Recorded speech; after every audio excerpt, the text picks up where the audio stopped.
do the paperwork. So, new episode for the podcast on representative democracy, and I'll put a link to that in the description here. Video.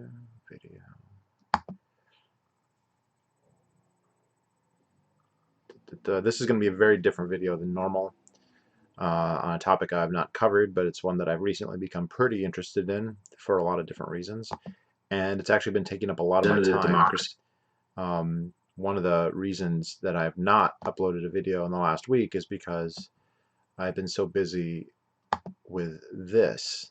So let me go ahead and get this up. But for those of you who are interested, we do have a new episode of the podcast that just uploaded tonight, and I will put a link to it in the description. Here we go. Save. All right, excellent. That's all set. So that'll be there if you see this. So what's poppin'? Hey, so let me just tell you a little bit of a story. This is gonna just start as like a story time, and then we'll go into some thoughts. And feel free to ask questions as it comes along. So if you're like me, you have witnessed hypnotism on television, on YouTube, in multimedia for a long time, and it's something that when I was really young, I thought, wow, that's really cool. It's like you can make people do whatever you want and control their minds and whatever. And then as you get older, you get a lot more cynical and a lot more reasonable, actually, and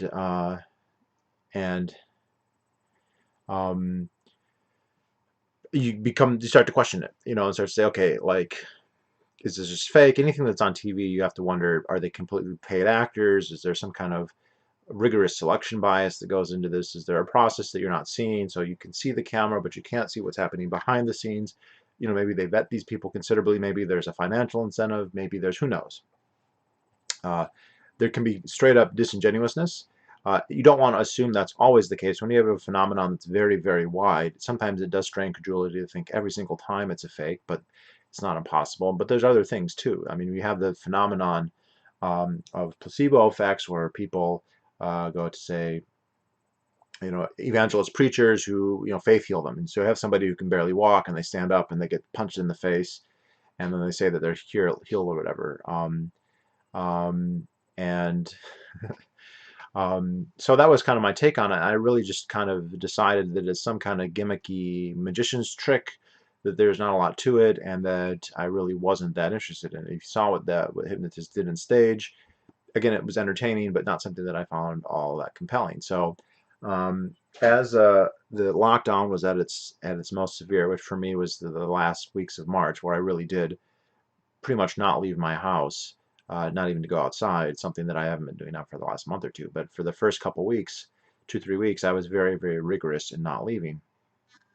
And I was spending a lot of time on Grindr talking to guys, and I ended up talking to this guy who was kind of on the periphery of my Grindr range. Grindr is based on proximity, so you see the guys who are closest to you at ever greater increments, and you can set your filters, so you can set it to only show people between certain ages or certain heights or certain weights or whatever other criteria you want to judge by. And this guy was on the outside of the radius. This was on an area where probably wouldn't meet this person, but could talk, and if it ever got serious, there might be an option of meeting. So he's about almost 100 miles away, which put him, as it turned out, in Maine. And this guy was just finished his freshman year of college, and very cute guy, very nice. And we started talking, and he said that, well, I'm very submissive. I like to be submissive. I enjoy the submissive role. In fact, I enjoy the submissive role so much that I actually like to get hypnotized. I like to get hypnotized and made even more submissive than typical. And my first reaction, and I think this would be one that a lot of people would have, like, that's for real, or that's just a fake? And he said it's definitely real. Basically, his story in a nutshell was that when he became not sexually active, but sexually interested, in the point where he was seeking out like porn, he started watching porn. He got very much into the dominant submissive porn, which is a very common thing for a lot of gay guys, and I assume for a lot of straight people as well.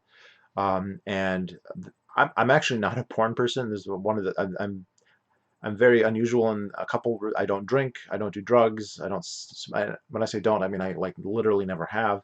And I've never been really a consumer of porn. Now, I've ended up with porn occasionally because in college, for instance, I downloaded a lot of like Dragon Ball Z videos, and sometimes it would say Dragon Ball Z episode 83, and it would actually be porn. But that's just something that I was never really into, never had any appeal to me. So I'm not well versed in the genres available, but apparently there is a subgenre about hypnosis. And he said he started gravitating towards that and found it really compelling. And next thing you know, he's going onto websites, finding websites about hypnosis, and especially geared towards gay men hypnosis.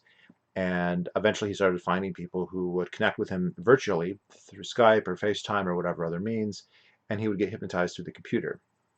Now, I have tried that in the past. You can find videos where there's a swirling screen or recorded voice, and they can try and hypnotize you. And I've tried them in the past, and they just sometimes they're relaxing, but it really never went beyond that for me. So it wasn't something that I found particularly compelling. I mean, you listen, you see the spiral, you hear the white noise, you hear the monotone, usually droning of the hypnotist, and it just seemed, maybe a little relaxing, but not particularly effective or compelling. And he directed me to a couple websites, which I checked out, and honestly, I didn't find them very helpful at all. You read them, and it sounds kind of theoretical and not very applicable. And you'd read and read and read, and then you think, how would I do this? And I just couldn't think of a way. I just didn't know heads or tails what to do. So he said, listen, after about a week, I said, I'm looking at these websites. It's not really helping. I am interested though. Like I don't think this person would be lying to me. I don't think that they would have a reason to.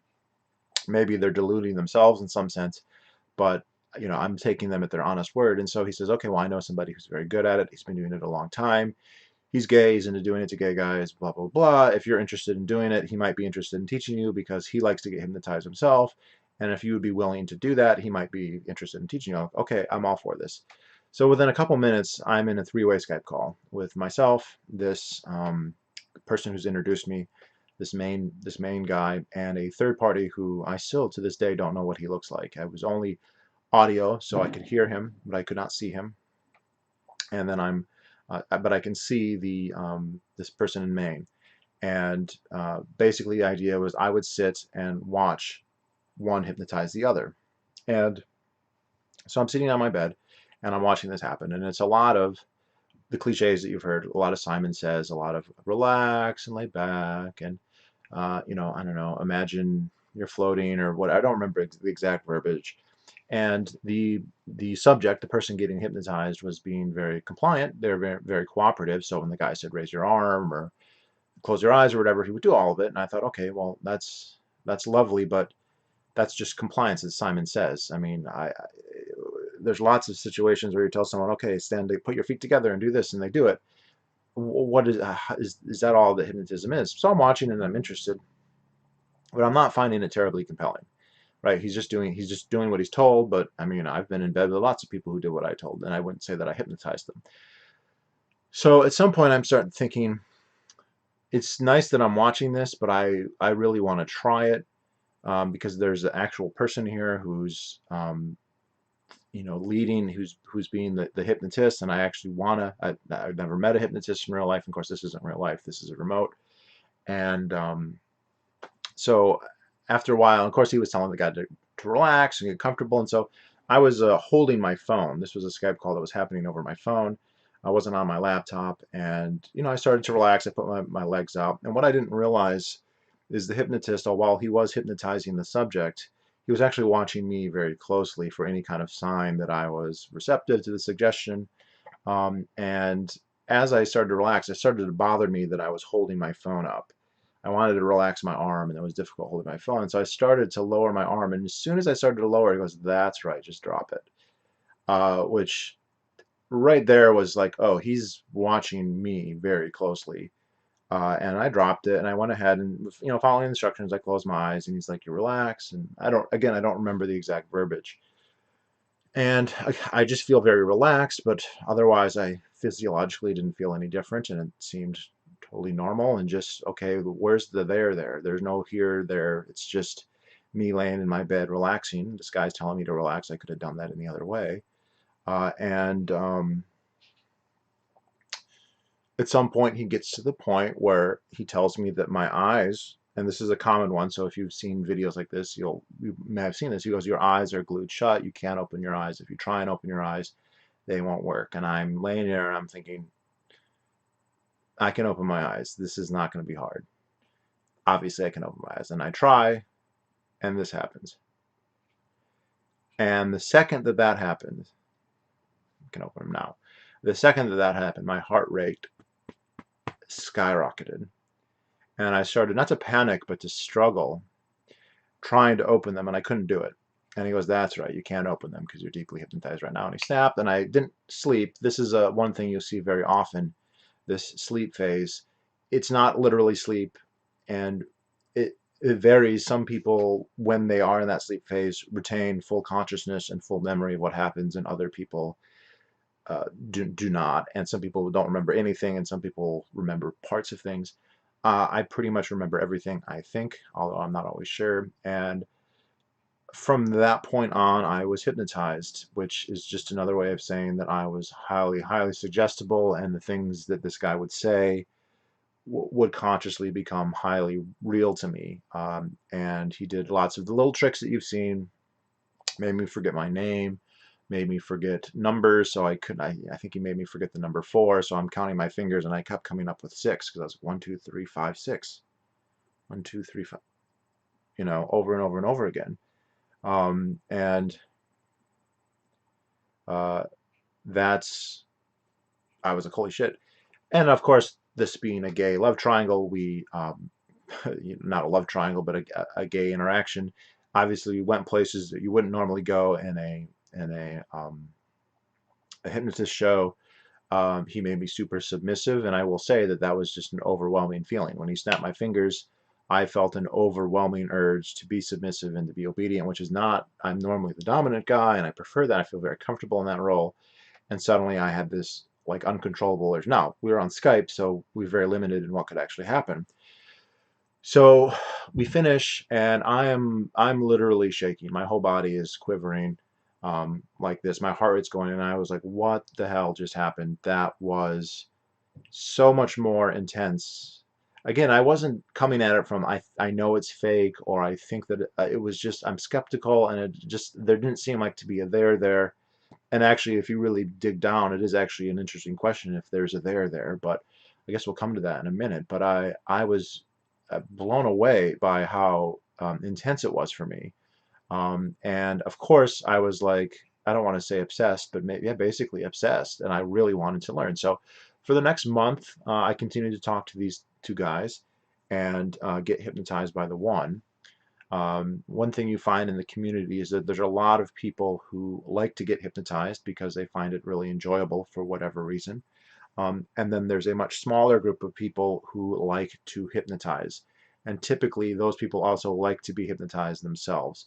I use the analogy, if it's like being tops and bottoms, where bottoms are hypnotists, or subjects are hypnotees, and tops are hypnotists, it's 95% bottoms and 5% verse. There's people who like both. There's very few people who are strict hypnotists, in my experience. I'm sure there's some, but I've never met one. And if you go onto like, there's a gay hypnotist subreddit, almost every single post, like literally almost every single one, is a submissive gay guy asking to get hypnotized by, a hypnotist gay dude. So I would get hypnotized by this guy, and then we would ask questions about how does it work? Why do you say this? Why do you do this? Are there other things? Is this a script? Do you say these exact words, or do you say similar words? What are you trying to convey? What is the point? And why does that work? And one of the things that I'm frustrated with very often, the whys we don't really know. And it's interesting how much of the cliched hypnotism stuff is true to some extent, and how much of it isn't.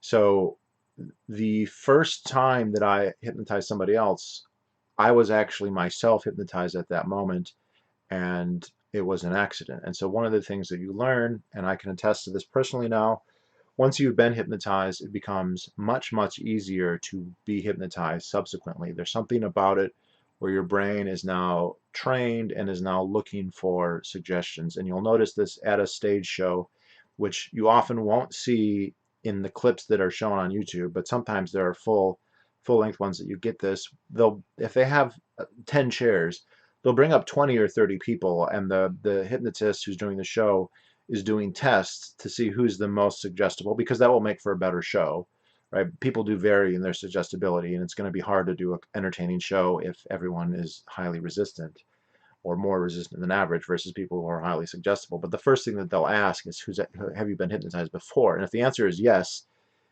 you will stay on the stage, because if you have been hypnotized before, it is very likely that you will be easily hypnotized in the future. So these two guys who are training me, they've both been hypnotized many, many, many, many times.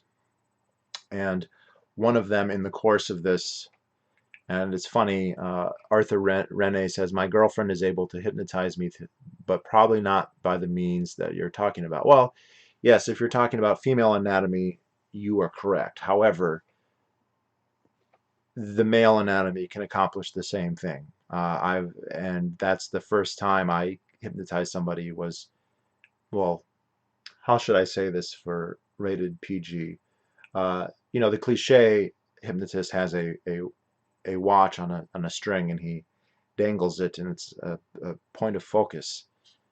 Well, there's other things you can dangle, and people can become entranced by those things. And that's the very first time I hypnotized somebody. I was in a trance myself, and that's what happened. I was, and now the first time, the second time, and so for about a month, I was just talking to these two who are themselves have been hypnotized so many times that hypnotizing them is not really difficult. And I'll go into some of the mechanics here later. And by the way, this is not going to be a how-to video if you're watching this to learn how to hypnotize. I'm not going to attempt to do that.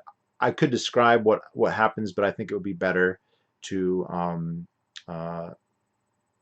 I think it would be better for someone to listen to somebody who's actually an expert. I'm new at this, so I'm not an expert. Fair warning. But after about a month, I hypnotized the first person who had never been hypnotized before.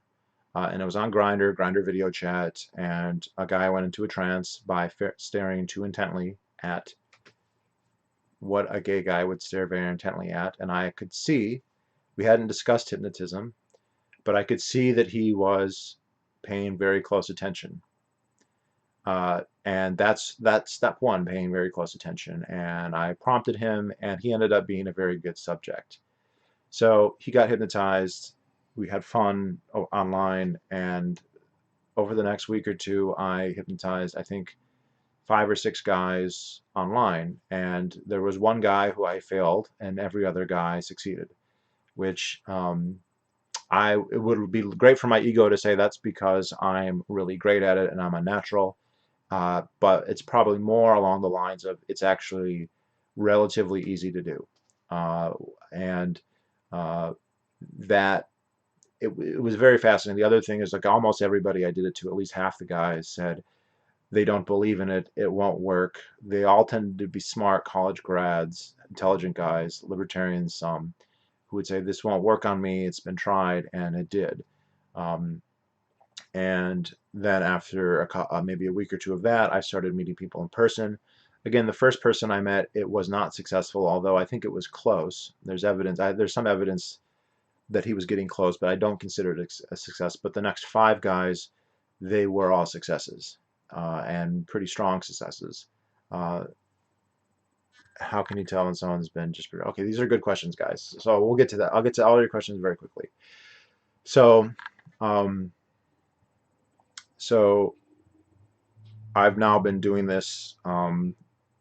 I've done a couple of people repeat. I just spent, like, the last night, I did one guy for 2 hours, another guy for 4 hours. I've been meeting people in person and doing it, and it's amazing what you can get some people to do. And it raises actually some very interesting questions about consent. So when guys are hypnotized, they are highly suggestible, and some of them will agree to anything. And I don't consider that valid consent because they're hypnotized. So whenever I do meet someone in person, the first thing we do before they're hypnotized is talk about what do you want to do, what do you not want to do. And then I also, since we can't outline everything in that conversation, I assume at the end that they will remember everything, which isn't always true, but I assume that, and I assume that they will be they will find acceptable everything that we did after the fact, right? So I don't want to do anything that I could get away with in the moment that I think that they will then regret later. And so far that has worked out. But it is interesting. It is an interesting kind of ethical quandary. So just to go through the steps, the first step of getting somebody hypnotized, and you could break the step down, but is to put someone in a trance.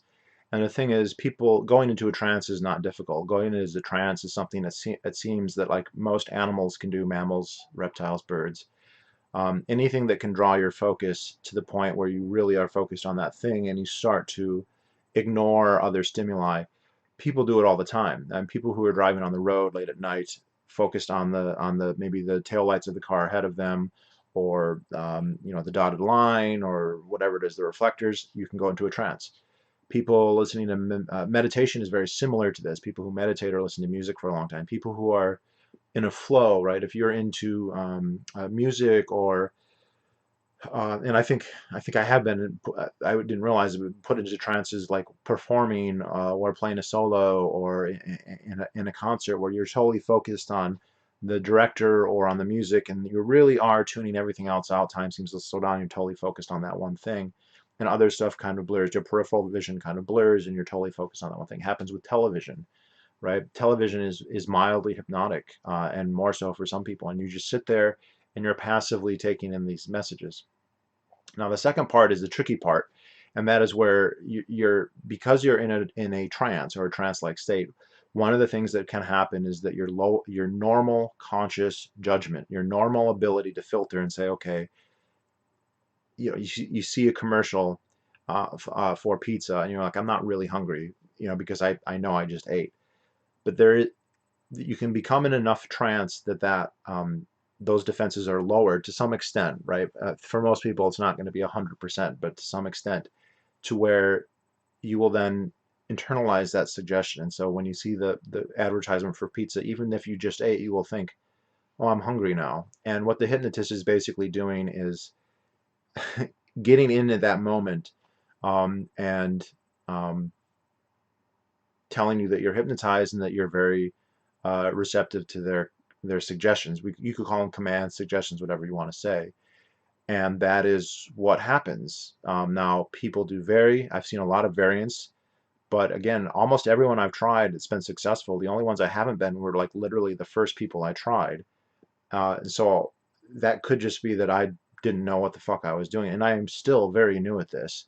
But um, I've made people have complete amnesia, forget their names, forget that we had done anything. I've made people who were gay think they were straight. I've made people who were top want to bottom. I've made people who were bottom want to top.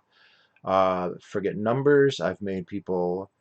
They can become so attentive that you can put them in a trance just by looking at them. This is one of the most fascinating things, and you can see this in some videos.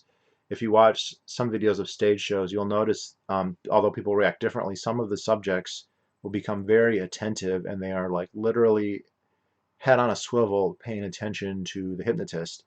And that exactly happens. I've had guys sitting on the bed where this camera is right now, who wherever I went were like this, and I could just look at them and they would go, I'm like, that's right, you're hypnotized. And I'm like, yeah. You can go blank where you feel like a vegetable, where you don't have any thoughts. I've done that before. That's a really unusual feeling. Um, you can have memories wiped, apparently. I have experienced this at least once. I asked to have my memories wiped because I wanted to know what it was like. Um, so you can do sensitivity stimulation. So I don't know. I mean, you can imagine where they make your nipple sensitive, make you extra ticklish, make your. Uh, I made somebody who was quite hot in my room, and I made them think it was cold, so they started putting on clothing. So how can you tell? So yeah, let's see. Do you think that hypnotism might be dangerous? I wouldn't want to be hypnotized. I think that it can be potentially dangerous. It's very powerful. Um, it's not something that you can be really forced into. There has to be some degree of agreement. Maybe with a very skilled hypnotist, they could trick you into it, or somebody who is very susceptible. But if you really don't want to, like if I say, oh, relax and listen to my voice, you're like, no, fuck it, I'm not going to do it.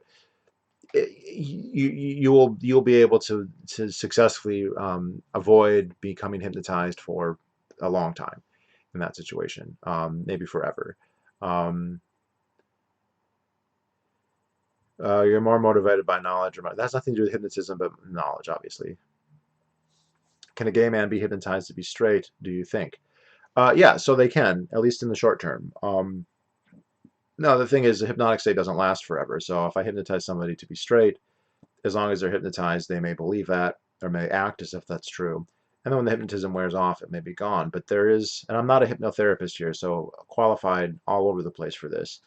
But I have talked to people who said they quit smoking from one hypnotic session, right? They smoke for 20, 25 years. They get hypnotized once, they never smoke again. Um, so, could you make somebody gay forever? I don't. I think that would be difficult. I wouldn't say it's impossible though, or vice versa. How can you tell if somebody's been really hypnotized or if they're just pretending? So Zeropax, there's a couple signs. When people slip into a trance and their eyes are closed, you'll start to get REM. You'll start to get rapid eye movement with a lot of guys. They do vary. The other thing is that they'll get synesthesia, where they have feeling things. You can they'll become enumerate, so they can't really count. So one test is to have them count backwards from 100, and they'll just fail to do it. Um, they should become very loose. One of the things you'll notice is they become very relaxed, and their arms will have no tension. Their head will be on a swivel, and you can kind of tell if you give them prompts. So a common prompt is for them to go to sleep.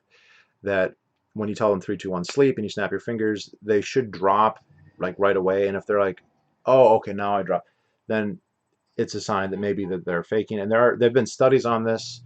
One of the things you can do is actually become invisible. Now, the light photons are bouncing off your skin, and they're still going to their face, and their eyes are still seeing them.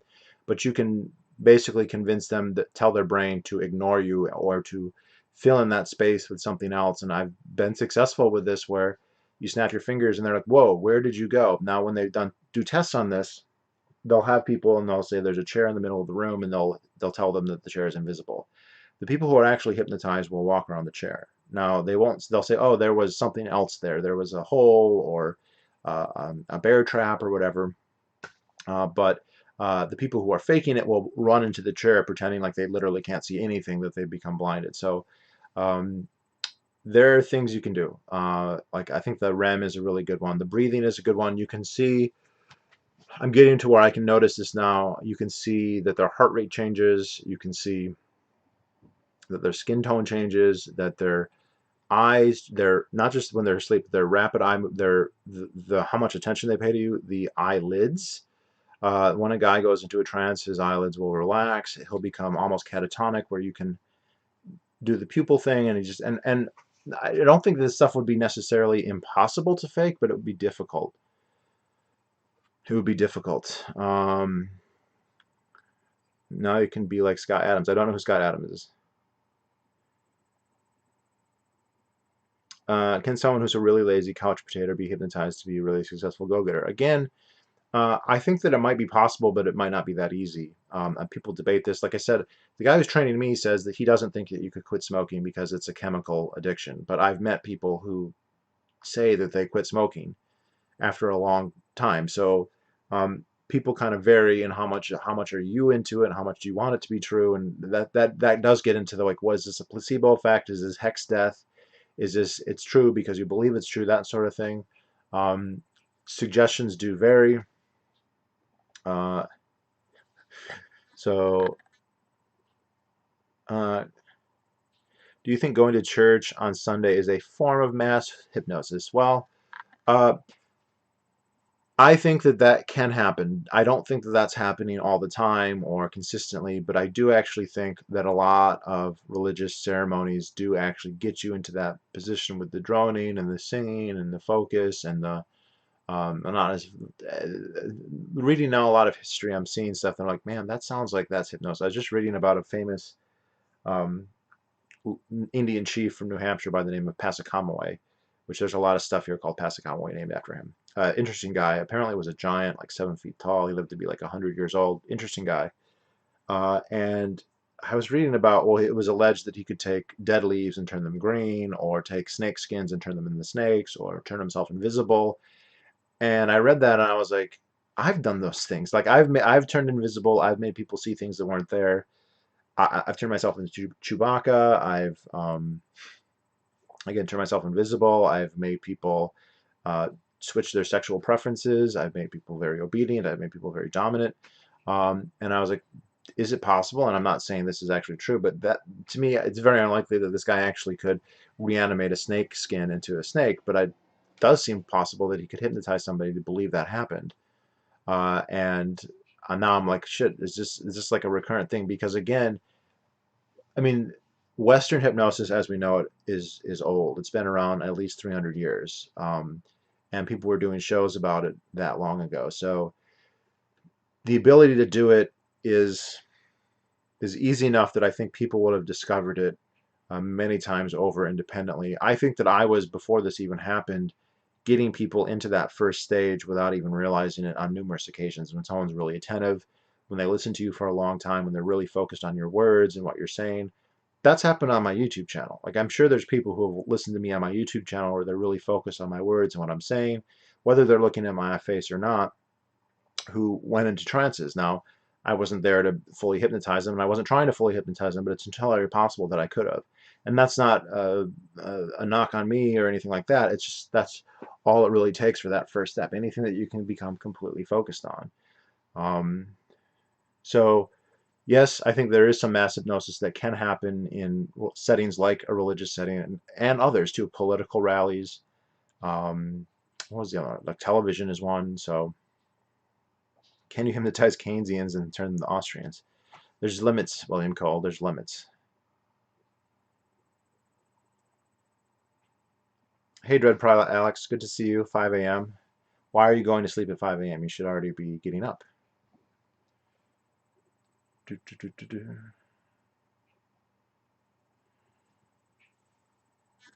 Wow, hypnosis sounds pretty cool. I think I'm especially interested in the way one can combine hypnosis and sex, like turning your partner to a total obedient slave. Yeah, Dread Roberts, I will admit that I found that really appealing, and that's very true. So I don't. It's look, you're not all gay, so I won't spare. I'll spare you like the gory details. But I had a guy who I've known for years. I know him pretty well, and he's 100% a bottom, like 100%. He's never topped. He doesn't want to top. He's a bottom. And I said, when I snap my fingers, you will be an aggressive, dominant top. You will want to fuck me so bad. You will have no other desires. That will literally be your only goal. You'll do whatever it takes to fuck me. And when I snapped my fingers, that guy fucking lunged at me. He grabbed my arm. He's like, I'm gonna fuck you. Like he really tried. And I had to go, oh, I was like taken aback. I was 3, 2, 1, sleep. Put him back to sleep. Like it was that out of control. Then there was another guy opposite. He was a top. He'd never bottomed. He had a boyfriend, although they were open, so this was consensual. And uh, and again, so totally a top, had never bottomed. And I said, when I snap my fingers, you will have an overwhelming urge to bottom for me, to get fucked by me. You'll want that so bad, you won't be able to think about anything else. Snap my fingers, and he was like, do it. He was like, do what I want it. I was like, maybe I just hypnotized you to want it. He goes, I don't care, do it. I want it so bad. And again, I didn't want to do that to him because I figured after the fact he might regret that. So, I put him to sleep, and he told me when we were done, he was like, I cannot convey to you how badly I wanted you to fuck me in that moment. He's like, you definitely could have. I wanted you to. That's all I could think about. And that's happened to me. I've been hypnotized. It was on Skype, so I couldn't actually do anything. But I do not think I would have been able to say no under those circumstances. Now, you can snap out of it, man. If your phone rings or the fire alarm goes off, it's really weird what can happen. But the other thing that's interesting is once it's happened once, it gets very easy to happen again. So the first time I got hypnotized probably took 15, 20 minutes. It now can happen in like 2 or 3 minutes. In fact, it can happen to me through text. The guy who has been teaching me has hypnotized me through text, just text, no sound, no audio. We were talking, and the conversation was not explicitly about hypnosis or hypnotic techniques, but he was putting suggestions in there, and he sent me a winking emoji, like an emoji of a wink, and I literally went into a trance. Like, and I sat there for 5 minutes, and then he was like, "How do you feel?" And I was like, "You put me in a trance." He goes, "Yeah, I did." And one of the guys that I met, he messaged me 2 days later, and he's like, "Listen, dude, I have been getting hypnotized constantly, like by whatever droning music, the sound of traffic, the sound of water, all kinds of stuff." And he and I had been talking, and I'd been to a lake recently, and I said, "Oh, there was a lot of frogs, and they were making a lot of droning noises because it was mating season." And he goes, "Dude, just you saying the droning sound of the frogs," he goes, "that kind of started to put me in a trance." And I was like, "Yeah, you'll find that now that you've been hypnotized, it's much easier to get hypnotized subsequently." And he goes, "Yeah." And I was like, "In fact, you can get hypnotized by almost anything." And he goes, "Yeah." And I was like, "In fact, even text can make you hypnotized at this point." He goes, "Yeah." And I was like, "And you'll find that actually you're hypnotized right now." And he goes, "Yeah." And I was like, "So just keep reading my messages and go deeper and deeper." And he's like, "Yeah, yeah, yeah." And he's compliant. So you can tell he's paying attention, right? He wasn't replying 10 minutes later, 5 minutes later. He was reading every text, replying immediately. He wasn't really thinking and analyzing and saying, "Well, that makes sense. That's funny." It was, "Yeah, yeah, yeah, yeah."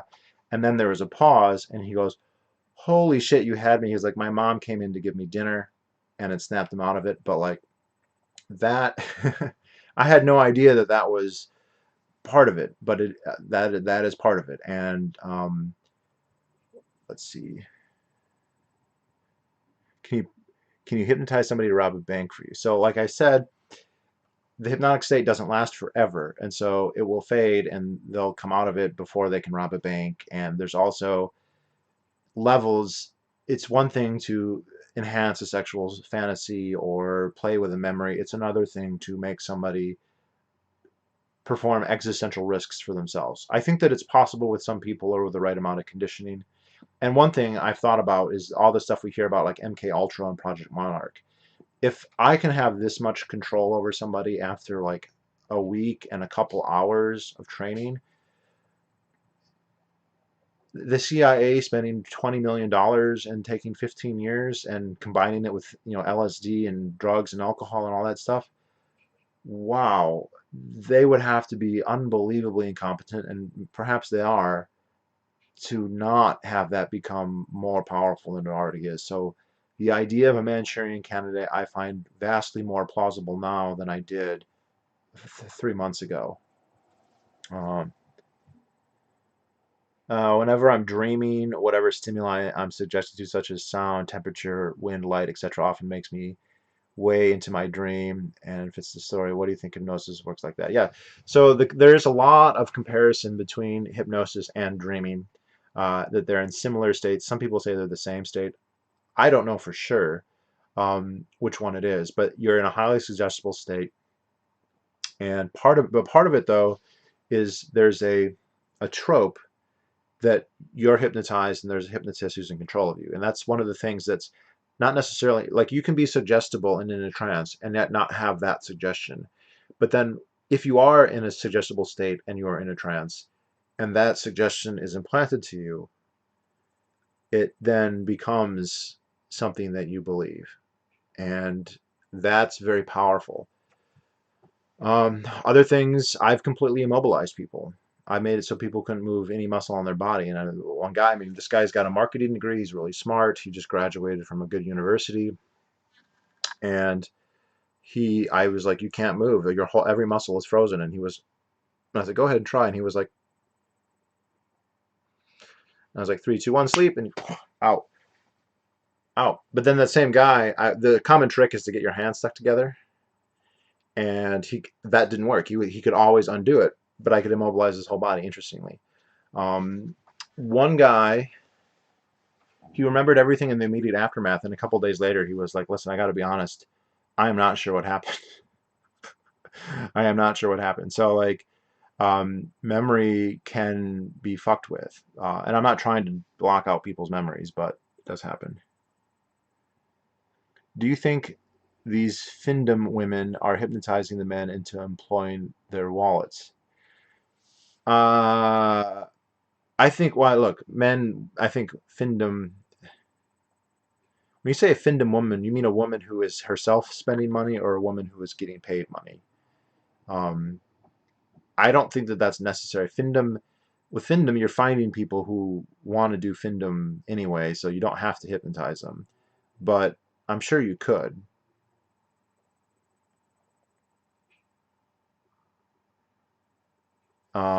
So what's the next book you're reading? Well, I'm reading Cannibals All about slavery, and then I'm really not sure after that. There's a book on the Ice Age I really want to read, and one or two other ones. I have to finish. I'm reading a book on Oliver Cromwell right now, and I got to finish that first. Um, have you had lucid dreams? No. So when I've realized I was dreaming, I always wake up, and then I kick myself. I'm like, oh, I should have lucidly dreamed. Um, you should look into lucid dreaming, astral projection. Lucid dreaming is the conscious dream. Yeah, yeah, yeah. Uh, so when I realize that I'm dreaming, I just wake up. Um, being hypnotized, some people compare to a dreamlike state. With me, I'm fully conscious the whole time. But like when he, I asked for memories to be removed. Because I wanted to know what it was like. It's possible that yeah, Cromwell did a lot, but he did oppress the Irish. Yes. Um, there was he basically we did a session and then he made me forget about it and he said try and tell me what happened, but he'd put in the instructions that the more I try and remember something, the more foggy and confused I got, and that's exactly what happened. It was just a cloudy fog, and the more I tried to think about it, I was like, and then at the end, after I was out, um, we tried again. I've also done active resistance where I tried to resist and it's not easy. Once you've become hypnotized, it's not easy to resist because your brain is like programmed to look for it subconsciously. And I've tried that with guys where I'm like, go ahead, try not to get hypnotized by me. And they will resist and you'll see, ah, and you just look them in the eye and they're like, that's right, snap, listen. Um, very, very often, that's what I've now typically, so there's the sleep where you are asleep, you're not really asleep. Some people are conscious, some people aren't. I tend to be conscious. And then there's waking state. Waking state is fascinating. Waking state is when you're alert, your eyes are open. People do vary. Some people are very groggy in this state. Some of the guys that I've hypnotized, when they're in their waking state, they're kind of out of it still. Like you can talk to them, but they're kind of out of it. Most guys are pretty much they seem fully functional, but you're still deeply hypnotized. And this happened to me. I think it was the second time I've been hypnotized, and I woke up out of a out of sleep stage, and I asked the guy I'm learning from, I was like, how long does this last? Like, how long will I be hypnotized? And he's like, well, it varies and depends how deep you were, and also on just you. And he's like, but 10 to 15 minutes, maybe 20 minutes is a good estimate, maybe less. And I had just come out of the trance, so I was like, oh, so that can't be right because like I'm awake now. It hasn't been 15 minutes. He goes, no, you're still deeply hypnotized. And I was like, no, I'm like wide awake. I'm not hypnotized at all. And he's like, no, you're deeply hypnotized. Now, the way he said it was like a statement of fact, but it was actually itself just a suggestion. And he's like, no, you're actually deeply hypnotized. And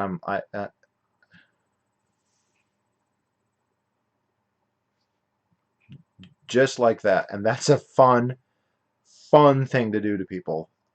I'm not gonna lie. Like, and I've done that repeatedly. One of the guys I did on Skype, and this was fast. He has very similar reaction to me. The first time I hypnotized this guy, smart guy, just graduated from a good school.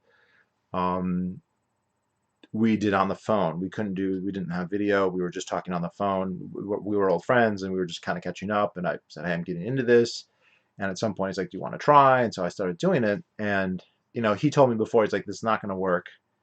I don't, it seems just totally ridiculous." And you're like, "Yeah, I get it. That's what everyone says." And that's what I thought. And we did the eye test, like I described earlier. And I can't see him, but I'm like, "Your eyes are glued shut. You can't open your eyes." And I hear him go like, and I was like, "You can't open your eyes, can you?" He was like, "No." I was like, 3, 2, 1, sleep. He just relaxes. And the next day, he messaged me. He's like, "Listen, I spent 6 hours reading about hypnosis yesterday. I was looking up everything." He goes, "I'm emailing my professors and being like, oh my God, we have to use this in marketing," which, by the way, salespeople do use some of these techniques. So be on the lookout for that shit. So do politicians. Bill Clinton. Bill Clinton studied hypnosis, which explains an awful lot of his success. And this guy, he and I did the next day, we did another hypnosis session, this time with video. And, we do the games and do the things, and then we would be talking, and it would be like we were just normal, everyday guys. Everything was just having a Skype call, and I would be like, "You're still hypnotized." He's like, "No, I feel fine." I was, "No, you're still deeply hypnotized." And he'd be like,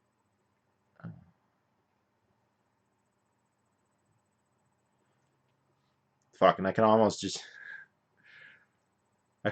it to myself now. It's a weird feeling. It's a very weird feeling. And a couple times he'd be like, "I have to go. I have to have dinner with my I have to I have to have dinner with my roommate." Like, "That's fine. Here, just 1 second. Here, look right here." And then like, and I've hypnotized myself with my own finger on accident. I was talking to my trainer, and there are inductions. So induction is the process of becoming hypnotized, and it's very similar principles, but they can be applied many different ways. And I did a gesture, and I was like, and I used my, just like that. And then I was like, "Holy shit, I'm so like attuned," that I actually started. I had a can of soda on my one of these sorry, one of these dressers back here, and I just got totally like mesmerized by it. So like it's fascinating. Like the last time I Skyped with this guy, which is his third session, I actually, that's all I did to introduce him. I said, "Just hold your finger out like this and just stare at it completely intently and listen to the sound of my voice, and stare directly at your finger and focus on your finger and listen to the sound of my voice as you relax and go deeper and do it." And he starts.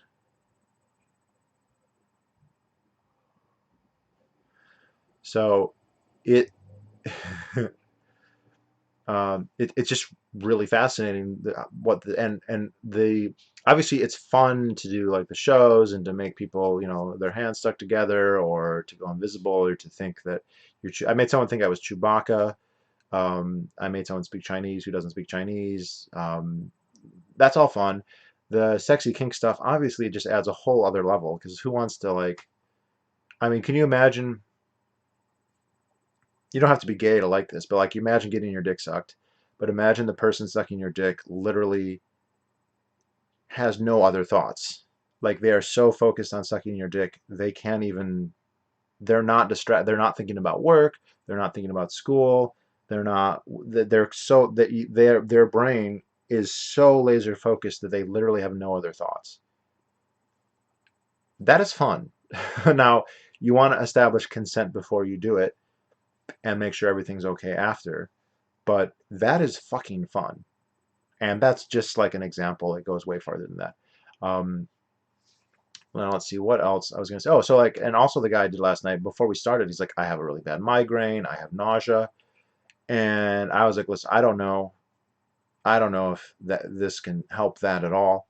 And so when we did the session, it was a 4-hour session, but I never even said that your migraine is gone or anything like that. But when we got done, he was like, "I feel great, man. I don't feel there's no migraine and the nausea's gone." And it was long enough that it's possible that it went away on its own, to be totally honest. But like, I don't know. There's this thing when you're hypnotized, you're basically hyper focused. You're more focused than you are at any other point. It's really weird. And then even the hypnotist is himself hyper focused on you. When I'm hypnotizing somebody, I'm looking at your eyes, at your breath, at your breathing, at the muscle tension. Are you relaxed? Are you not relaxed? Are you tense? You can see when I immobilize somebody, like I'll have people go like this, and I'll mobilize, and you can see their biceps as they're like, um. So it is actually very intimate in that sense that like the hypnotist is very focused on you, and you are very focused on the hypnotist. And that was something that really struck me. Like I'd be walking around the room, and they were just kind of like a puppy dog. That's completely. It's very interesting. Are you trying to take your mind off the riots? What riots? I live in New Hampshire. Um, a book on American slavery or general slavery, about American chattel slavery, and it's by one of the most. It's by Robert Fitzhugh, who is one of the main apologists for American chattel slavery. He actually considered slavery the most pure form of socialism, which is one of the reasons I'm reading the book. How did it come about evolutionarily? Yeah, it's a good question, and I don't know. Um, there's probably some kind of adaptive advantage to being able to be completely focused on something, right? If you can become completely focused on something, it's possible that that could be advantageous. And that would be my only guess, because otherwise I don't know. Using real hypnosis techniques to trick us. Yeah, I'm not ready for that yet.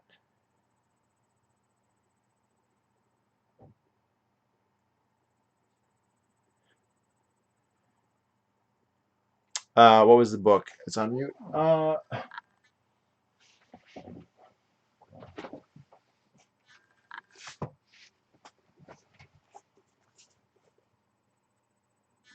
Cannibals All or Slaves Without Masters by George Fitzhugh. This is one of the most. It's taken me a long, long time to read this book because it's so quotable. But there'll be a whole video just on this one little book.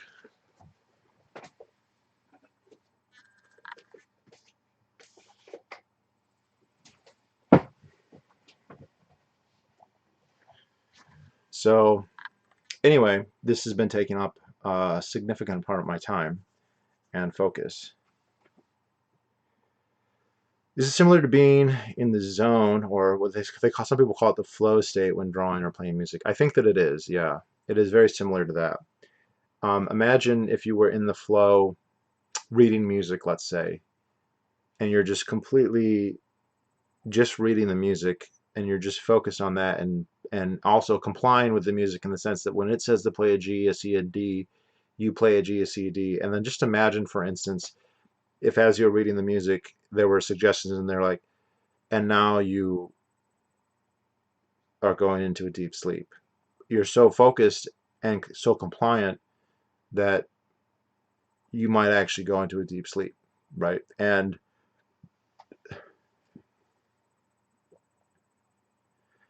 uh, so, like, I think that there are similar. Now, there's a lot of debate here, and unfortunately, I don't think the neuroscience has caught up with the metaphors, and so the metaphors people use, I wonder like how descriptive they actually are. Um, but there's looking into this, there were in the 19th century there were surgeons who, when they didn't have good anesthetics, would actually hypnotize patients for surgery. So like soldiers in the British Army would get hypnotized, and then they'd have major surgery done, and they would sit there like pliantly as like their appendix is taken out. I don't know how you fake that. Another trick people do. I haven't done this personally. Is they have people like eat an onion. They tell people like the onion is an apple and it's really juicy and yummy, and they eat it. And like, yeah, it's really good. And like they're sometimes their eyes won't even water. So I don't know how you would fake that. Um, so could, for example, a professional athlete get hypnotized so he can perform at his best? Yeah, yeah. So I think that this is.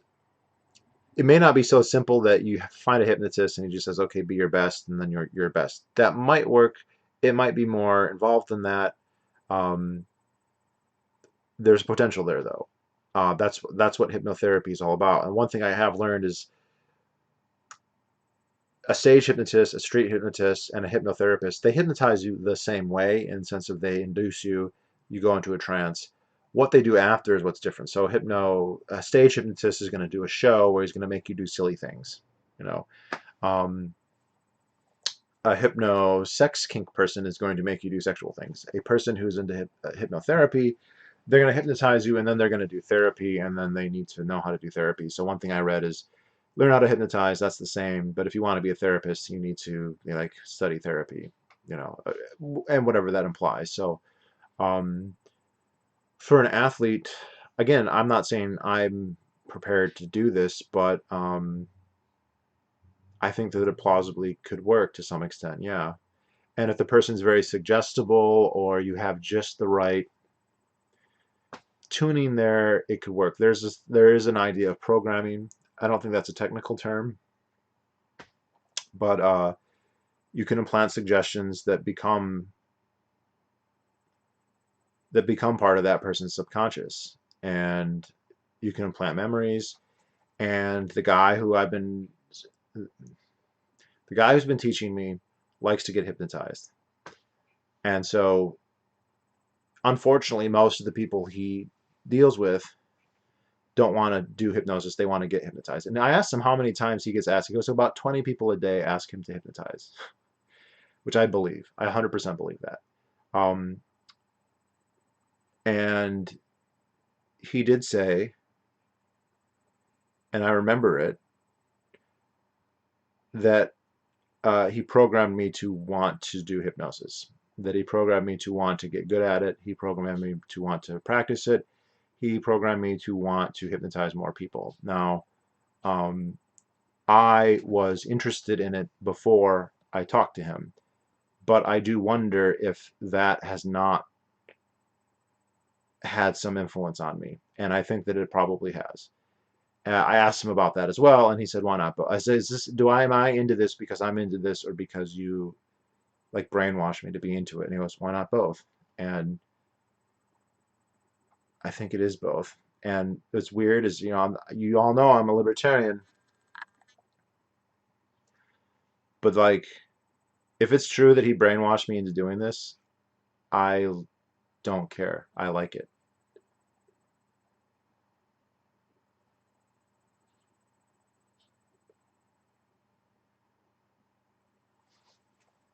Whoa. Okay. So, yeah. So there's something. Wow. Okay. Um, don't know what's happening. Um, so that's there. Um, and like,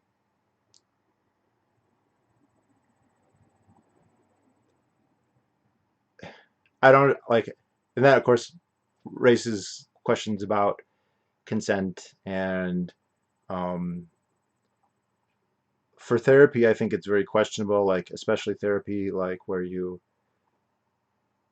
bring back memories, you could just implant fake memories. So like, um,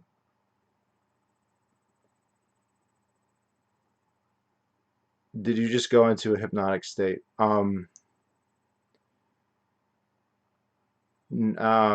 Maybe a little bit, yeah. Like if I talk about being brainwashed, it um it kind of jogs me a little. That guy can hypnotize me in like a couple seconds. Um,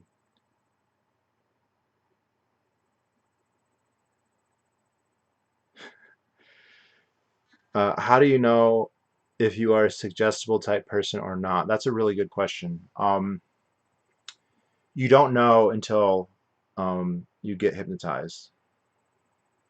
And it doesn't correlate with intelligence. I think most of you would think that I'm an intelligent guy, and I was hypnotized very easily. And the guys that I've hypnotized have all been, well, with one exception, have been intelligent guys, and they've all been hypnotized.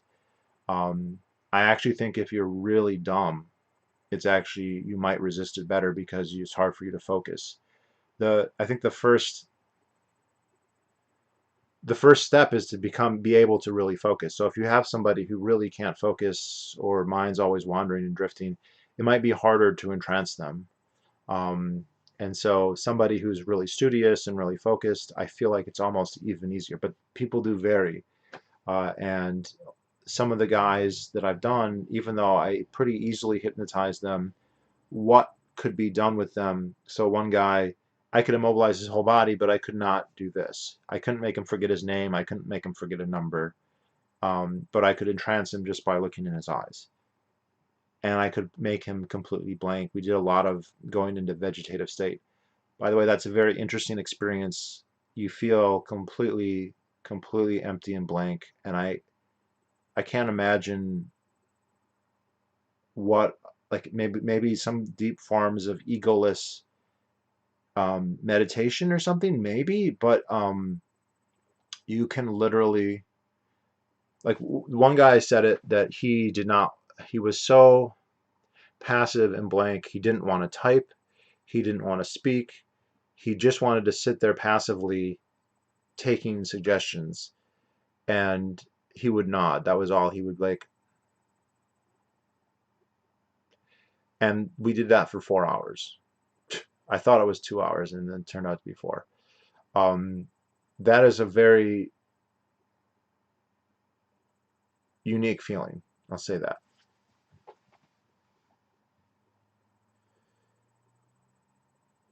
Um,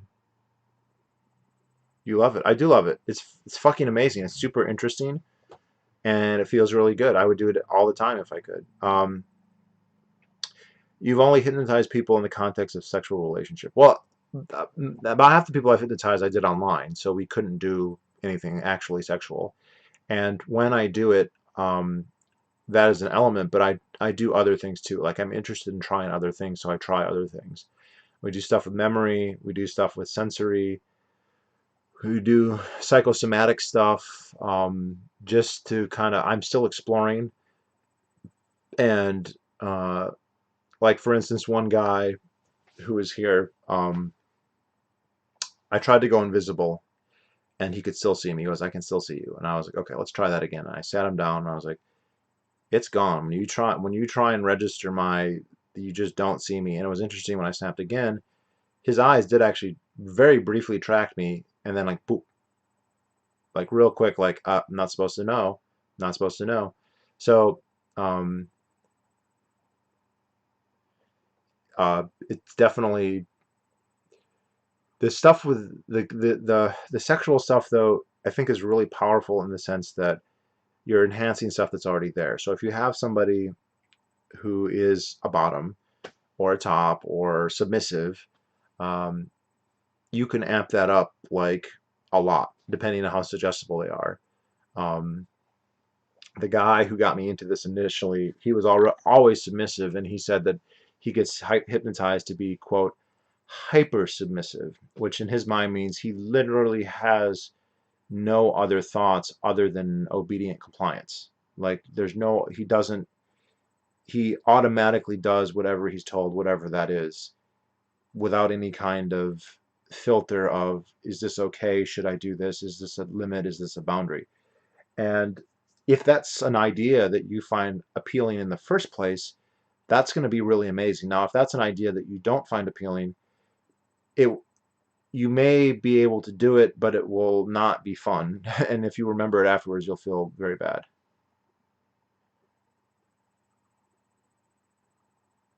Ketamine. I don't do ketamine. I don't do any drugs. I don't even do alcohol. Zeropax hypnotism is only interesting to me for its sexual potential, and it has a lot of sexual potential. And for you straights out there, one of the hypnotists that I've watched a lot of videos of, by the name of Mike Mendel, who's been doing it a long time, and he's a hypnotherapist and a stage hypnotist.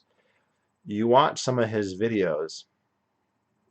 There's a popular one on there. It's called the Illman Induction. So look up Mike Mendel Illman Induction, and just watch. He's like a 65-year-old man, and he's sitting there with like a 22-year-old woman who's pretty cute. I've been told anyway. And just watch the way she looks at him, and she is like 100% on board, if that makes any sense.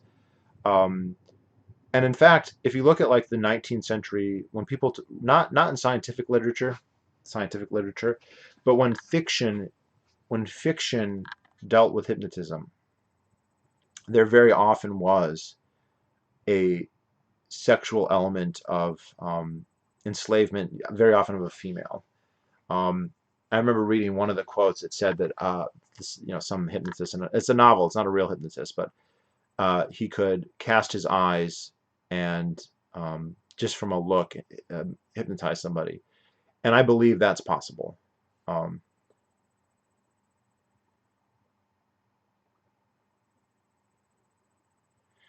Sorry if I misheard, but did all your experiences with hypnotism involve sex? Seems like it changes the dynamic quite a bit. No, they did. Well, okay, so about half of them were online, so there was no physical contact whatsoever.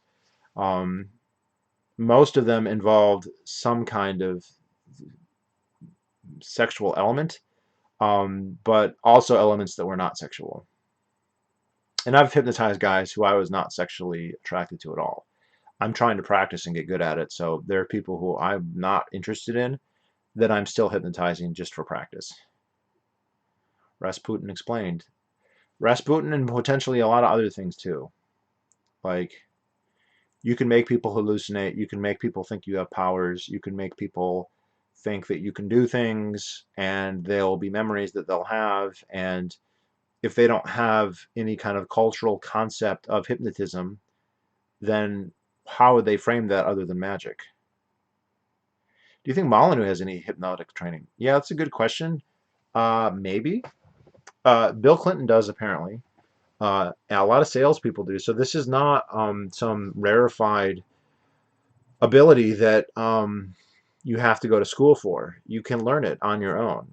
And I mean, I've gone on Reddit and I've read, like 13-year-old kids doing it. Like 13-year-old kids will hypnotize their brother to do something stupid. One talked about he hypnotized his brother and his brother's friends who were like 12, that their butts were stuck together with glue, and then he hypnotized them to do his homework.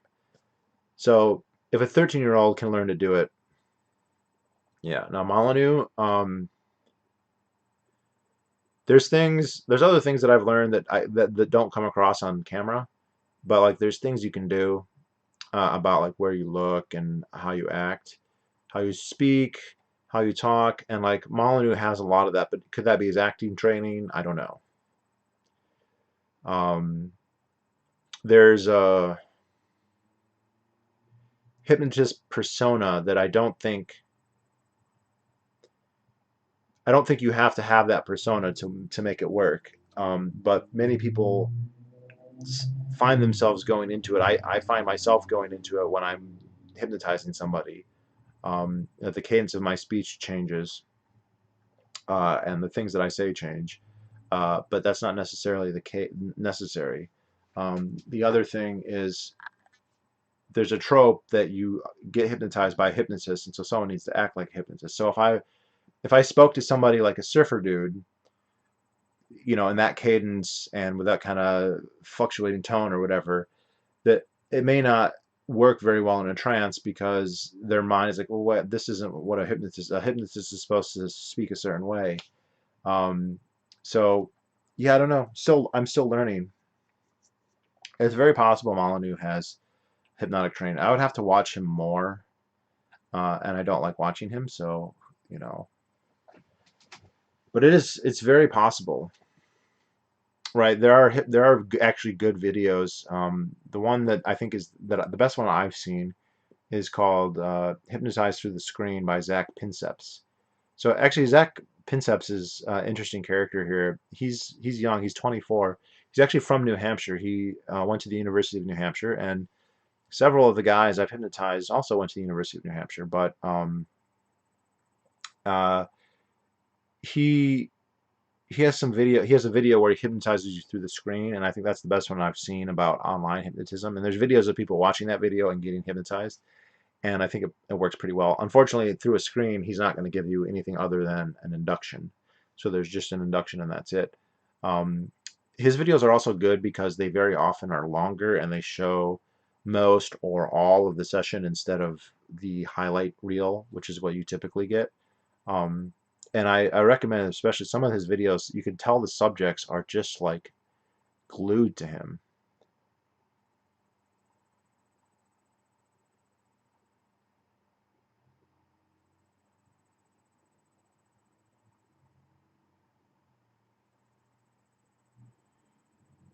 What about the ideal hypnotized assassin? Well, you'd have to ask the CIA about that. After my experiences with so far, I think that it's highly likely that they pursued that seriously and that they had some degree of success. What degree, I don't know. But there's lots of stories about Sirhan and the Manson family and all this stuff and Project Monarch, and there were people who died as a result. And if I can do what I can do in a couple minutes just with my voice, start pairing that with LSD and with whatever magnetic EMT and blah blah blah, repeated conditioning. Like, oh, just imagine hypnotizing a person over and over, and you can keep somebody hypnotized like for a very long time. Like, I get bored and we finish, but like I said, I did somebody for 4 hours and it was like that, and I'm gonna get it snapping too. But um, um, school shooters. Uh, yeah, I mean, shit, dude, that's a whole conspiracy train there. But like the Columbine guys especially seem really whacked. Um, it's possible, dude. It's possible. This stuff. There was a famous case apparently in Eastern Europe where a guy was doing a stage hypnotist show, and he had like a prop, a fake gun, and he hypnotized an off-duty police officer to kill him. And the off-duty police officer, instead of using the fake gun, reached and pulled out his concealed weapon and killed the guy. Apparently, that's a real thing. I have to look that up, but apparently that's been used in defenses before. So um, the amount of it's not like Loki's mind stem. You don't just poke and you have 100% control, but you have influence, and that influence varies on the person and what you do. But like it can become, I can see it getting strong enough for some people at least to do to commit a homicide. Um, how ethical is it to purposefully tweak everything you are, like the way you look, the act, and talk, to influence people's reaction to you? I say this because, in a sense, you are hacking the brain. Well, it's kind of like persuasion isn't violating the NAP, so I don't think that it's quote unethical. Um, there is, I guess, the argument could be made that you are influencing people in a way that they are unaware of, and so how can you, like, salespeople do this. Salespeople will do things they call a compliance sense and yes sense. So they you come in to buy a car and they're like, hey, it's a nice day, isn't it? I'm like, yeah. I'm like, yeah, it's pretty good what the Yankees did. Like, yeah. And I'm like, um, and it's a great day to buy a car. And I'm like, yeah. And they're like, okay, so anyway, here's the paperwork, sign this. And you just said yes 3 times in a row. And so like it actually is harder for you to not say yes. I'm oversimplifying, but compliance and sets and yes sets are a big part of hypnotism, and they're a big part of like marketing and salespeople. Um, and the one guy I hypnotized, the second guy I ever hypnotized who wasn't experienced, he has a marketing degree, and he's like, I think you just created a monster because he's 100% going to use this shit. And the thing is, there are seminars. There's people who give seminars about how to do it. So this information is actually out there. What's also kind of fascinating is knowing about it. It might be easier for me to recognize, but it also makes me more susceptible to it. Like I'm to the point now where I can accidentally get hypnotized, and that obviously never happened before. So, and some of the more, and that's just my opinion, but like I've listened to people with 40, 50 years experience who say, just because I'm a hypnotist and I know all about it doesn't mean I'm above it. It actually means that I'm, if anything, more susceptible to it because your brain literally gets trained. Like I find myself now, like if I'm at a river and I'm watching the water ripple, I can almost go into a trance, or listening to the birds chirp or whatever it is. You saw a couple times I got wonky in this video. Like certain so it's happening again. Like certain words and phrases and ideas can just like trigger. It's weird. Um,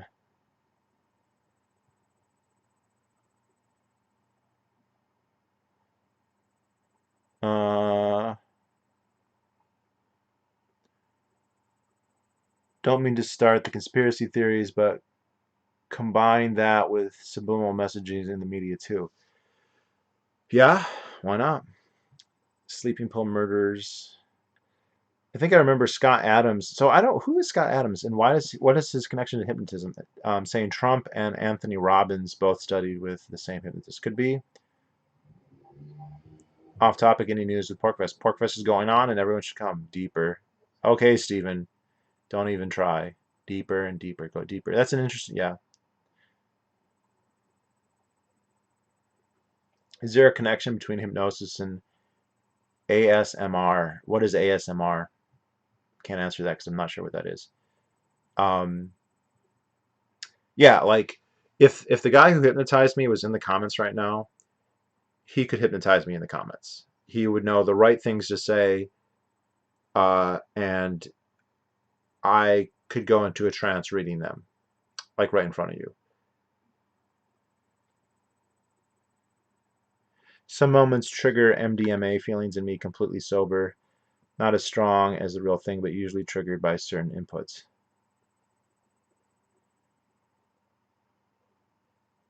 Oh, Scott Adams is the Dilbert dude. Okay, okay. So I've listened to him talk to Sam Harris.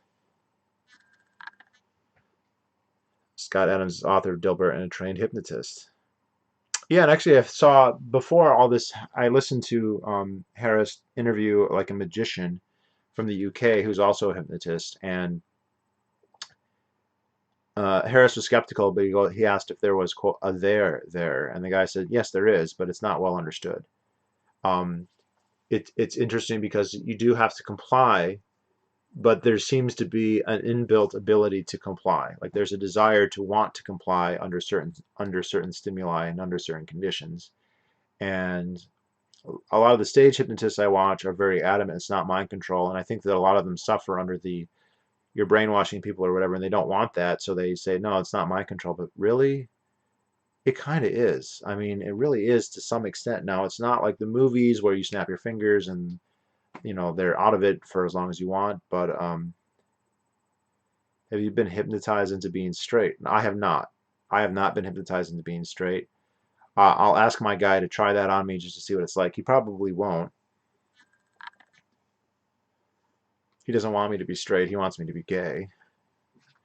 But I haven't. But I have hypnotized someone else to be straight. I hypnotized a guy to be straight, and this is a guy I've known for several years. He's 100% gay. He's always been gay. And I was like, you wouldn't wake up. And it's interesting. So we were in bed together, and he was like, I was like, how are you feeling? He's like, I feel good. And I was like, are you like, you want to mess around? He's like, no. Like, what do you mean? He's like, I'm straight, dude. I've got a girlfriend. Well, he doesn't have a girlfriend, but like it was a narrative that made it true. And the other thing is like, you're laying in bed with another dude.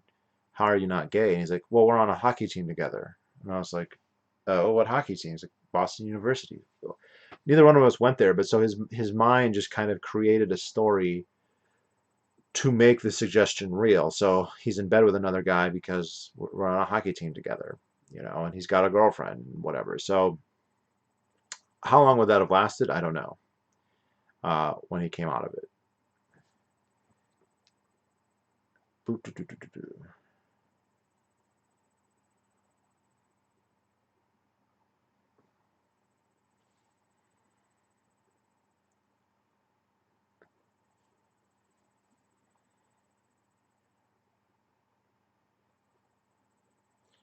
Hiking.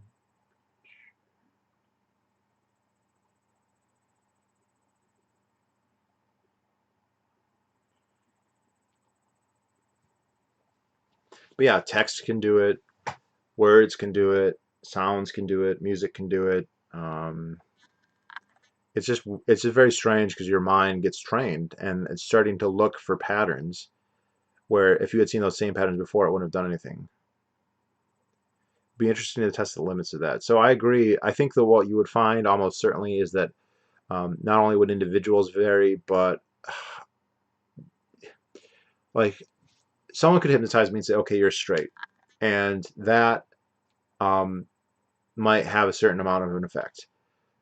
Or they could come and say, you take all the feelings you have, your sexual attraction to men, and actually now realize that those weren't men, that they were women all along, or something like that. But there's ways you can word it. There's evocative language you can use that may vary person to person that make it more effective than just saying you're straight or you are a bottom or whatever. There's things you can do that enhance it in some way. And so one of the tests that I do, is it's called a balloon test when someone's going into an induction.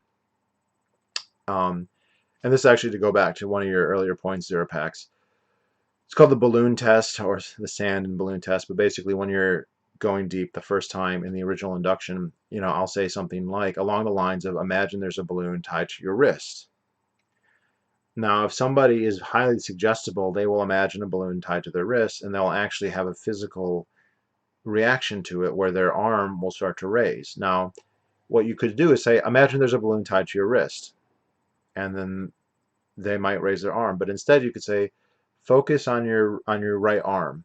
And if you focus on your right arm, you'll start to notice that it feels different. Well, it will. Okay, like your body is not homogeneous in every sense, and if you focus on your right arm, you will notice that your right arm doesn't feel exactly like your left arm. And the more you focus on it, the more that becomes true. And then you start saying, well, actually, you can start to feel that there is a string. It feels like a string, very, very faintly tied to your, and eventually, and then every time you breathe, the balloon gets a little heavier. And to your point, Zero Packs, your earlier question, when they do that test, there's some people who fail that test, including me. My arm doesn't go up at all. Some people, their arm will start to rise because it feels like it's getting lighter. Some people, their arm won't move, but they'll say it felt like it was getting lighter. Well, your arm didn't get lighter, but because of your suggestibility, you started to think it felt lighter. But the other thing to notice is if somebody is deeply hypnotized, they're probably just going to raise it a little bit, And so the first guy I hypnotized in person, the first time I did that test, he didn't move at all. And then we went deeper and we relaxed more, and then we tried again. And the second time, I was getting frustrated. I was like, this isn't working. But I just kept going, kept it cool. And I keep your arms feeling lighter. You notice that with every breath, it's getting lighter and lighter. You can really feel. And his hand moved like this, very slowly, like very, very little, until eventually it was maybe 2 inches off the bed. Okay. If he was going to fake it and just be compliant, he would have gone, like that. But he just very slightly, and then on like 3, 2, 1, the cord is cut and he drops. So there's things you can do. If you were going to fake it, you wouldn't fake it like that.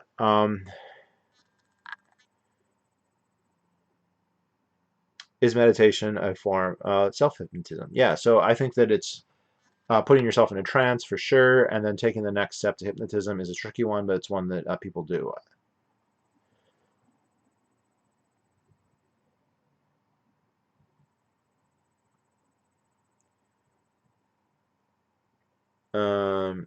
A transpersonal psychologist used to do dream work with us kids after school. It sounds a bit like hypnosis, but a couple degrees less involved. Well, I don't know. Like hypnotism, it's not as involved as I thought it was. Okay, I thought it was going to be really difficult to learn how to do it. The first 2 times I did it was completely by accident. Granted, those were guys who were serious subjects, but I mean, the first guy I tried online, it didn't work, although he said that he was feeling things, which means it was probably starting to work. And then the second guy I did online, it worked. And that guy, we didn't even say, hey, let's do hypnosis. There might have been an ethical breach there because we were just talking on Grindr, and he started to go into a trance. And like that's something I pick up on now. And I've noticed now people going into trances or starting to go into trances even when there's no hypnotic suggestion going on. The The clever hypnotist will lace hypnotic suggestion in conversation in a way that it's not obvious, but even when it is obvious, it kind of works. Like when I have a guy in a waking state, we can have a conversation, and I can just say, yeah, it's pretty fun, it's amazing, how effective it can be. That sounds conversational, but it's also a suggestion that it's amazingly effective. Or you could just come out and say, you are still hypnotized, and that will work very often.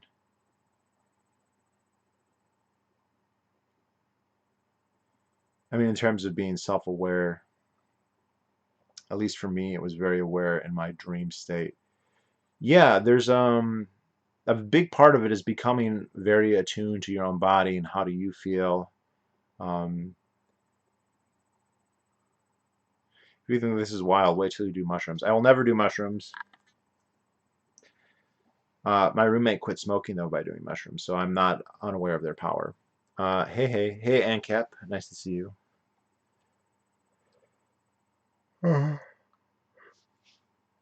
Look, I'm tired.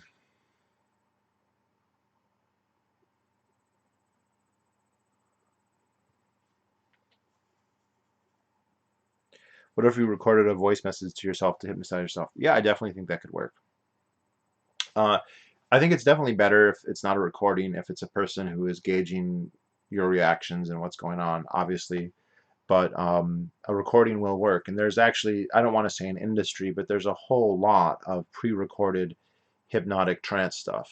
I have a friend who's in the Free State who I've known for years, and I told him about this, and he said, "Oh, he's never met a hypnotist. He's never been hypnotized by a person, even remotely, but he consumes that stuff all the time. He listens to these self-hypnosis things where you sit and they have white noise and you listen." And there's just tons and tons and tons of these. Now, I tried listening to a few of them before, and they didn't do anything for me. I wonder if I was to listen now, it might be different. Why won't you do mushrooms? Oh, I don't like how they taste. Have you ever had them on a pizza? They're terrible.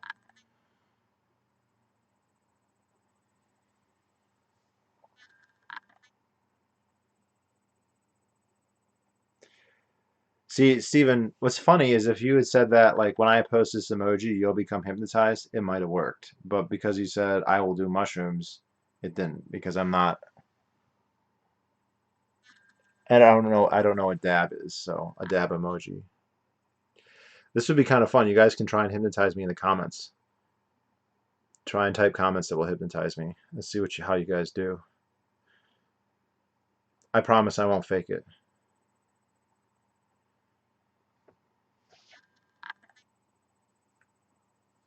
Hmm.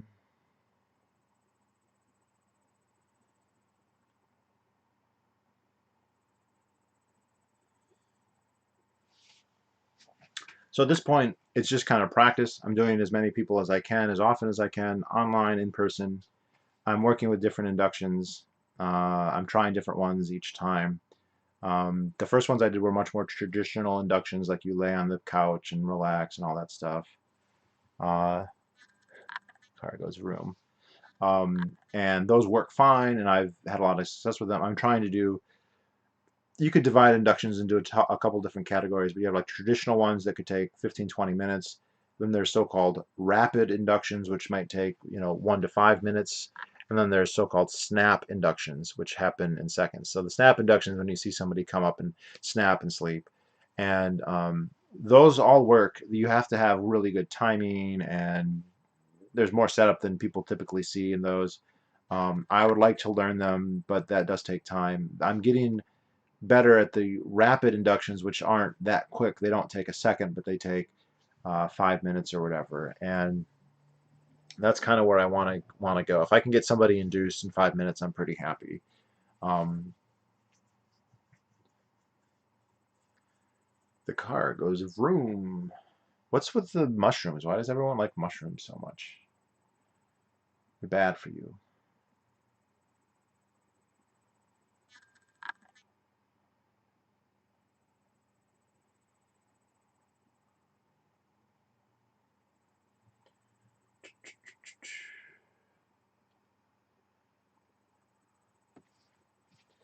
So, and there's a couple I'm familiar with. I just have to practice them more. I will say also that a lot of these guys who do this end up really liking it. I've had people begging to do it again. So this could actually end up becoming a side hustle at some point because I don't have the time. Is everyone you have hypnotized been previously? Okay, ANCAP, we'll have to watch the whole video, but no. Most of the people, in fact, everyone I've hypnotized in person has never been hypnotized before, and all but two people that I've done online have never been done before. Although subsequently I did do some of those people again. One of the guys who I've done now 3 times says that he does not feel comfortable allowing anyone else to hypnotize him. I also will say I was driving in Massachusetts and a guy hit me up and he said that he's a well-known stage hypnotist and hypnotherapist for like 20 years. And he was like, "Oh, you're into hypnotism?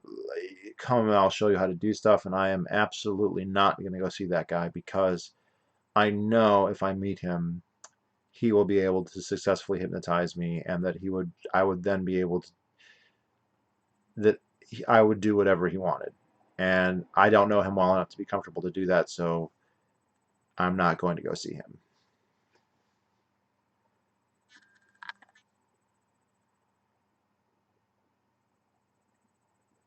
Hypnotize your boss into increasing your salary. Yeah, I'm sure he would appreciate that really well.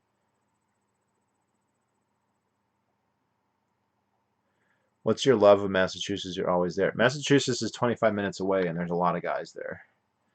Um, they enable you to start. They enable you to do a sort of lucid dreaming kind of thing. You can't exactly choose what happens, but you are fully conscious. Yeah, they make you hallucinate. It's not for me. I'm very um, zero packs. I've been to that place, but I don't think. What place is that? Let's all just do ayahuasca together. Like, this is going to sound weird at what the context of this discussion, but I'm just very skeptical of like changing my brain chemistry so chemically.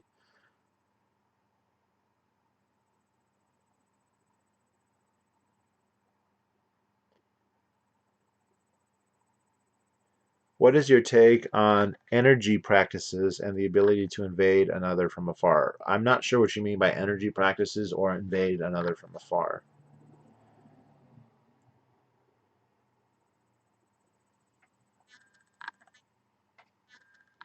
It's called a large filler. Now we're having a mushroom debate in the comments. Come on, people. I don't know anything about mushrooms.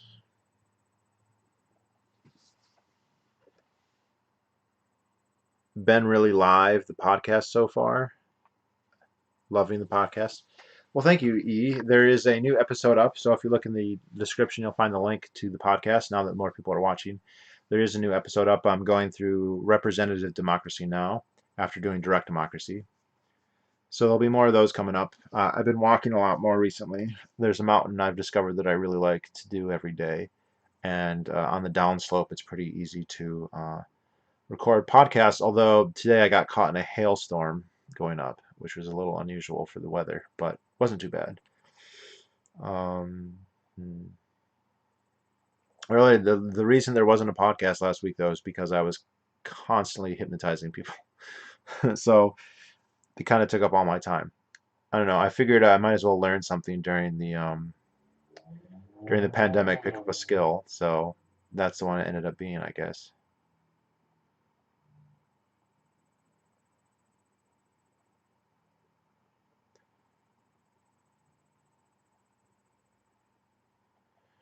Psilocybin displaces serotonin in the brain and it's more efficient neurotransmitter, allowing sufficiently more brain activity to take place.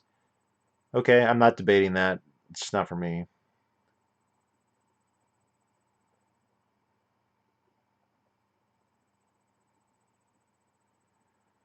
Qigong and Reiki practitioners, I've heard some of them say they have teachers that will control them from afar, mostly meditation and dreams. Yeah, I'd be skeptical about that.